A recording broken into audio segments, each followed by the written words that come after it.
Have you heard? It's truck news. The Truck Show. We're gonna show you what we know.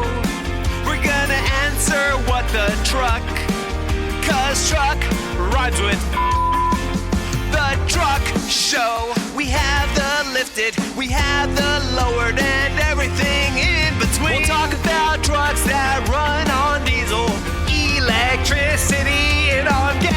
The Truck Show, the Truck Show, the Truck Show. Oh, oh. It's the Truck Show with your host, Holman.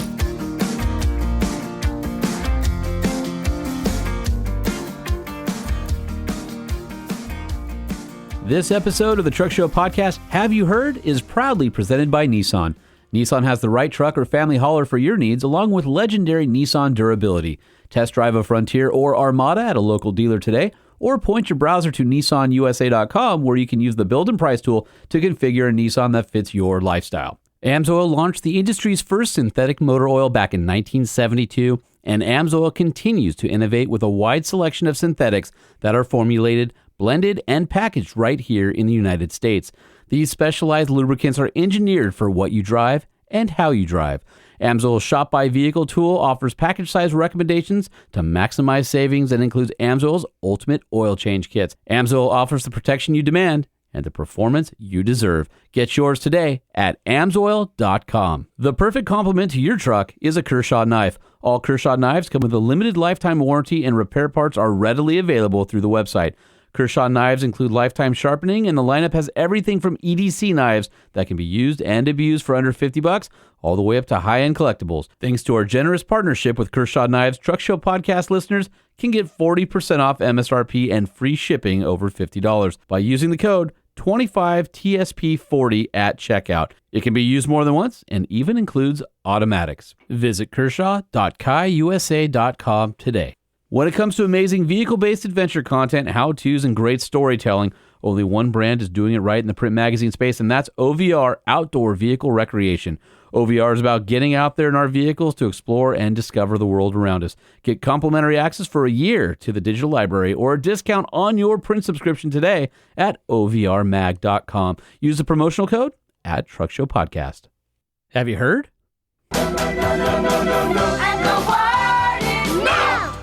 Oh, I'm not so sure about that. I'm guessing everybody's heard the TRX making a comeback.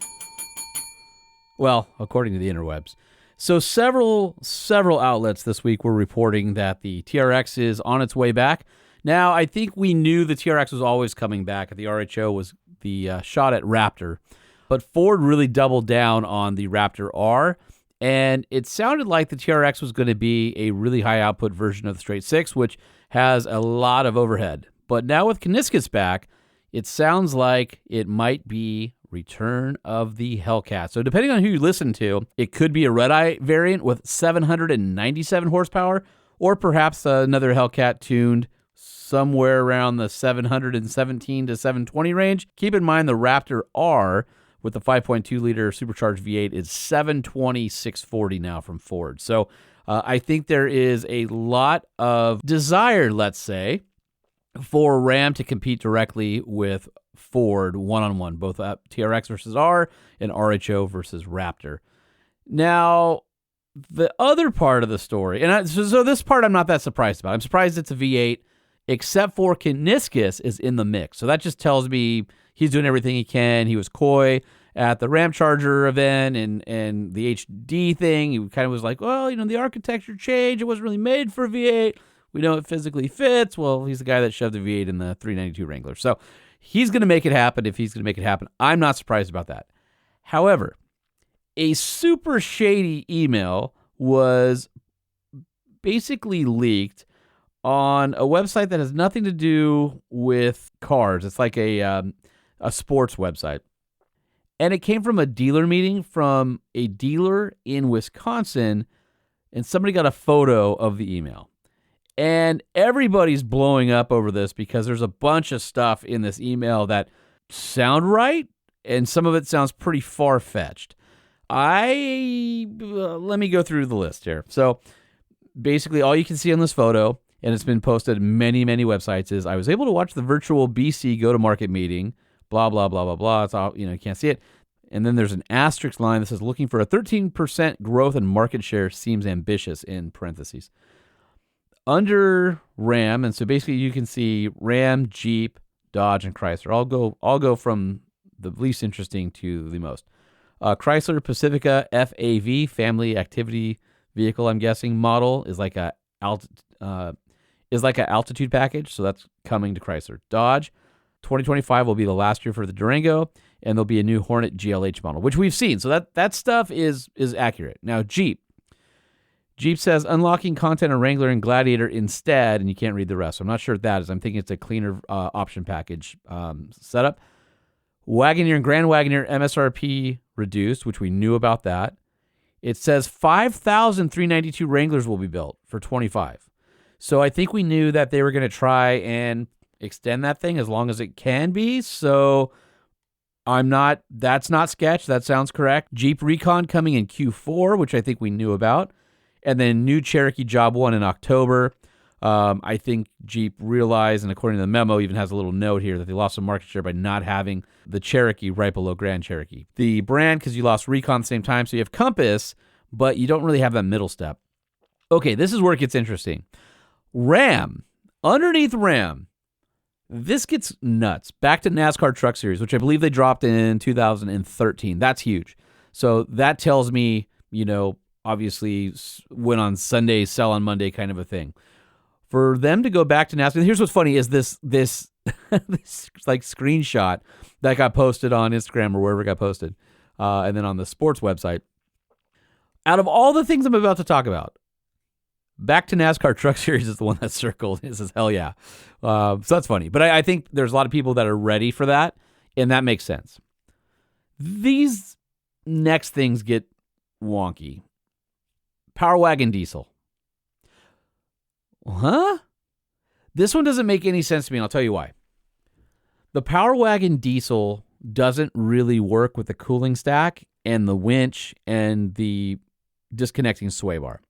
So when they came out with the Rebel HD, it was essentially going to be a Power Wagon Lite on the HD platform. All the things people wanted, except no front locker. You get the rear locker. It's got the diesel axles, the diesel engine, no sway bar disconnect, and it had 20s instead of 17s, which they were supposed to have an 18-inch wheel package coming out for that, and I will confirm at the Ram Drive I'm at this week, because that was one of the things I requested, because the 20s, if you want to do off-roading, are a little bit harsh riding, at least on the previous generation.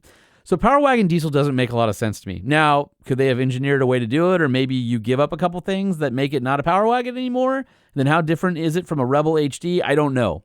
Because the Rebel HD is really a pretty good truck. You're just missing, from the off-road standpoint, some of those Power Wagon specific things. Like, the Power Wagon has special axles where it's a limited slip when it's unlocked and a locker when it's locked. You don't get that with the diesel. And again, the front locker, the disconnecting sway bar, Bilstein shocks. Although I think the Rebel HD might actually have those. In fact, I believe the Rebel HD does, but no winch provision. So anyway, that's that. Night Edition and Warlock HDs. That makes sense because those have been popular packages on the 1500s. Ram Rev is being delayed. Ram Charger 1500 moving up, which we knew. We've talked about that. TRX is coming back, quote unquote, with more power. So again, is it that 717, 720 number, or are they going after Red Eyes and they're doing the 797 just to blow Ford completely out of the water, which is totally what they should do. Let's see what else. Express and Warlock packages in DT body style. So now Express, if you remember, was an overlay on the classic body, which was like a Hemi, but a vinyl interior, OK radio, but painted hood and sport bumper, and I think it had 18s or 20s on it. So it sounds like they're going to bring that back as your entry-level DT, which is the current 1500 body style, as opposed to the DS, which is what had it before. I'm actually looking forward to that because I thought the Express, from a price standpoint, all the stuff that you got the dual exhaust, body-colored bumpers, the sport hood, everything monochromatic, dual exhaust, all that stuff. Hemi, the Express was awesome, so I'm glad it's coming back. All right, here's what I have take a little bit of exception with, and that is 5.7 liter Hemi coming back to 1500s. And are you ready? Are you ready for this?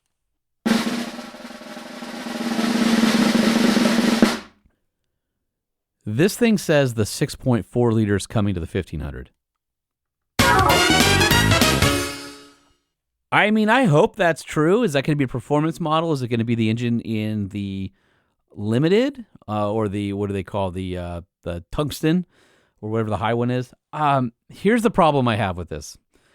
And by the way, I think if they put a 5.7 truck Hemi in a Wrangler, it would be insanely awesome because the 6.4 is like nuts in a Wrangler. But man, a 5.7 Hemi truck engine in a Wrangler, all day long. Not that I'm advocating for less power. I'm just saying that if you had a mid-step between the 392 and the Pentastar, it would be pretty awesome. Going back to Ram. Here's why I find this suspect. Yes, and I almost find the 6.4 being coming back, making more sense than the 5.7 Hemi because the 6.4 is still in production in the heavy-duty trucks. But put that aside. So the thing that has me a little bit kind of not 100% buying all of this is the fact that this truck has either the Pentastar standard, you can upgrade to the Hurricane standard output twin turbo straight six, or the high output, right? By the way, the Hurricanes are awesome. Great freaking truck. And I'm not saying I don't want the 6.4 and 5.7. I just don't know that if you said we're going to make this line less complex, we'll have two engines, one has two outputs. That now you're saying I'm going to have a 3.6 available, a 3-liter SO, a 3-liter HO, a 5.7, a 6.4, and a 6.2 supercharged. So you basically went from 3 engines to 6 engines, 6 drivetrains, not counting the Ram Charger or the Ram Rev, which is 2 more on the electric side. So that's the thing that has me pausing. But at the same time, it's Kuniskis, and if anybody's going to do it, it's going to be him. And I'm here for it. So wind Tim up, set him on his way, and just let him go to work because Ram will be back so fast if these changes are made. It's what the customers want. It's what the enthusiasts want. And I'm super excited because it's a great truck. Yeah, I'm here for it. So Nissan has a new CEO, and this may revive the Nissan-Honda merger talks. It was one of the things that Honda asked for was for Nissan to replace its CEO. And the new CEO replacing Makoto Uchida is Ivan Espinosa, who is the chief planning officer. And he's been with the company since 2003. And from what I hear, he's a big-time car guy. He had even mentioned that he wanted to bring back the Silvia name. So if you're into JDM or any of that stuff, you know Silvia, which is our 240SX, is a pretty big deal. And he wanted a low-cost sports car to return. And if you guys remember the Nissan SER back in the day, Nissan lost a little bit of that. And so a car guy coming in and saying, hey, I want to get back to performance and affordability in that realm, I love it. So let's see what he does. And we know that the new Armada is awesome. We know that the Frontier is awesome. So we welcome Mr. Espinosa, and we can't wait to see what he does with the brand. Another story making the rounds was about the Cybertruck and its towing. If you remember, Whistling Diesel had abused the Cybertruck, and then he launched a Cybertruck with a trailer on the back and put it up against the F-150, and they ended up ripping apart the back of the cast aluminum frame. Well, anyway, YouTuber Zach Nelson of Jerry Rig Everything decided he was going to put his own Cybertruck through a slightly more scientific test. So the Cybertruck is rated to up to 11,000 pounds, and the maximum tongue weight is 1,100 pounds. So it's typically about 10% of your tow rating. And the tow hitch is attached to that same cast aluminum frame that underpins the body. So on his YouTube account, he basically used an excavator to put downward pressure to simulate a really heavy tongue weight and got it to the point of failure. I won't give it up. Definitely go to their channel and check it out. And then he had an old 2004 Dodge Ram 2500 that they did the same thing to. And it's interesting to see. Now, this is more scientific than what we've seen with other YouTubers. It's probably still not exactly one-to-one with real world, although you will get dynamic up and down loads as you tow and you cycle over bumps and things like that.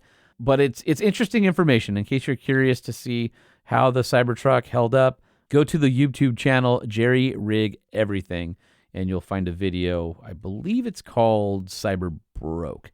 But again, they use this excavator arm to take it to the point of failure, and that point is interesting. We'll say that.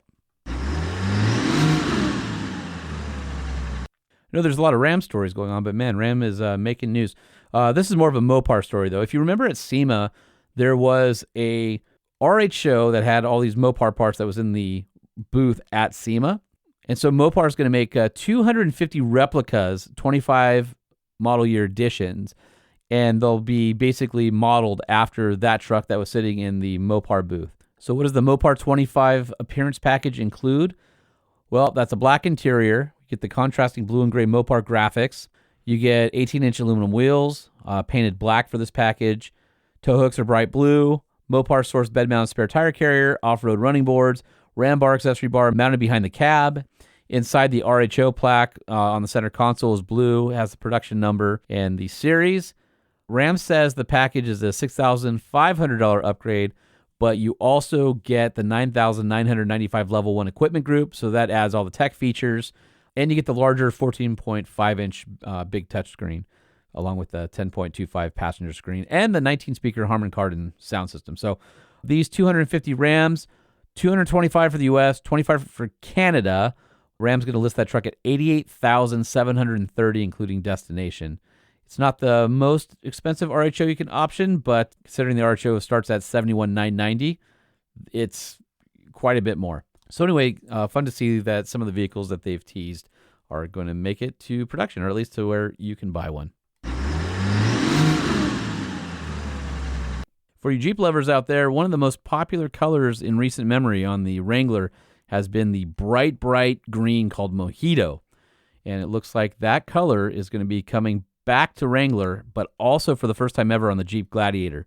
The last time that this color appeared was in 2018, and it is bright green. And there's even clubs around Mojito, which is pretty cool. So it's pretty funny considering the contrast against the 41 olive drab green, both greens.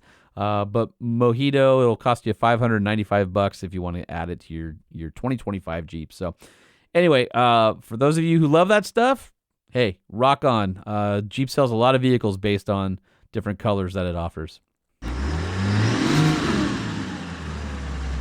All right, and last but not least, Toyota put out a teaser this past week, and it shows the silhouettes of 6 vehicles, 3 that are revealed and 3 on the bottom row, which aren't. The middle bottom is a pickup truck. So we do know that they've been talking about an EV Tacoma-sized pickup truck, and not a lot of details, but it sounds like that vehicle is going to be on the way at some point. So stay tuned, because Toyota continues to make waves in the EV space. In fact, I read an interesting article this week that Toyota thinks that even at EV's peak, they're only going to be 30% of the entire mix, but that 30%, a third, hey, that's a lot of business. Sounds like they're going to capture as much of that business as possible. Anyway, stay tuned with Toyota. All right, that'll do it for this week's episode of Have You Heard? And I'll look forward to seeing you guys next week. The Truck Show Podcast is a production of Truck Famous LLC. This podcast was created by Sean Holman and Jay Tillis, hosted by Sean Holman, and uses production elements by DJ Omar Khan and Jay Tillis. If you like what you've heard, please open your Apple Podcast or Spotify app and leave us a 5-star review. And if you're a fan, there's no better way to support the show than by sharing it and patronizing our sponsors. Some vehicles may have been harmed during the making of this podcast. All right, I'm curious. Which engine is this? What is it? Truckshowpodcast@gmail.com.